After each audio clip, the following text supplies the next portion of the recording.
In just the next 5 minutes, I'm going to solve your problem of lack of fluency, hesitation, and nervousness while speaking English. Just 5 minutes. And you would never imagine what the solution is and how simple it could be. Because speaking isn't the easiest thing. There's a lot of things that take our attention. Yet, we have to be focused on the conversation, be present, be mindful, and it is hard. I have students come up to me all the time who tell me that they feel like a blank in conversations. They do not know how to respond to questions, ask quality questions, talk about things at length. They fear long-form conversations, interviews, public speaking. And that is not even them. They can do it all, but at the time of speaking, their brain is just like a broken device that isn't working. They're not able to generate even good enough ideas. And I know about it. I've had the same experience too. But when I was in ninth grade, I was introduced to a great man, somebody I knew as a Buddhist monk at that time, but I researched his profile some time back, a little recently, and I got to know that he likes to call himself a Hindu priest, but that's on the background. This guy is a champion of a very powerful, life-changing tool, meditation. And he talks about the issue in the most fascinating way. As a 14-year-old, when I started meditating, I wasn't fully convinced that it was going to help me or if I'd be able to stay consistent. But he only asked me to do it for 1 minute every day. And his promise was I'd become a more focused person. Concentration would be easy. And I'm not sure if that happened.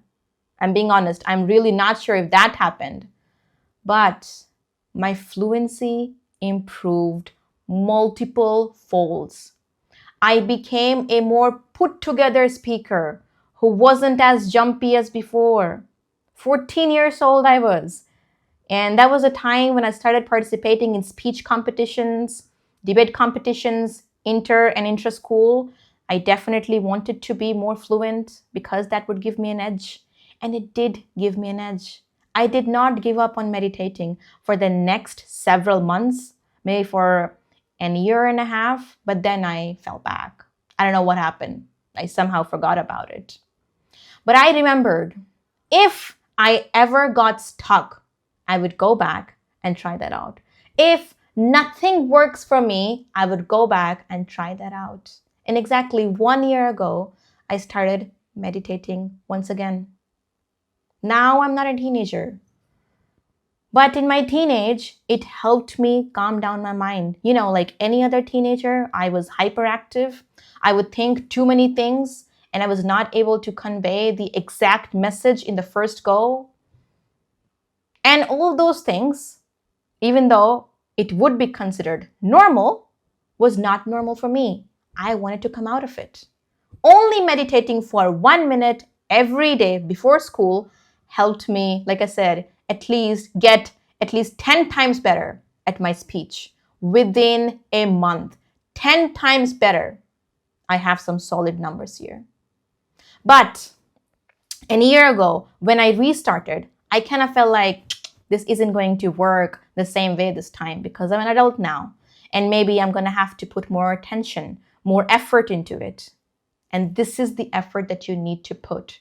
If you want to become a less nervous, a less self-critical, a more confident speaker, without having to go through books, dictionaries, several videos, articles, speeches, lectures, then this is your way. You have a lot of knowledge already. And you have to be able to use the existing knowledge that only a few people, very few, a handful of people are able to do.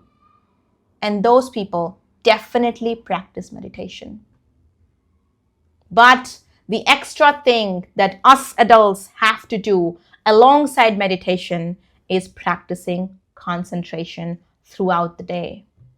I watched a lot of his videos, and in one of his videos, he talks about an analogy between somebody who wants to become healthy and they eat a carrot in the day and they go on eating junk for the rest of the day. Do you think that person is going to be healthy? Obvious answer, no. And a person who wants to be more focused, who wants to be more intelligent, who wants to be able to use their brain power, if they meditate for 1 or 2 minutes in the morning and then go about doing a lot of, multitasking, little distractions throughout the day, they are not going to see any improvement either. And this is the perfect analogy. 1 minute of meditation in the morning. That's all that I am asking you to do. This is coming from my personal experience. That is all this very experienced meditation champion is asking you to do.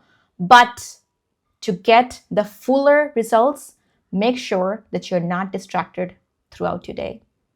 That you're not checking your phone or any other device while studying. That you're doing your thing and you do not get deviated before you finish doing it. And you would know that this was the key the entire time and you never thought about it.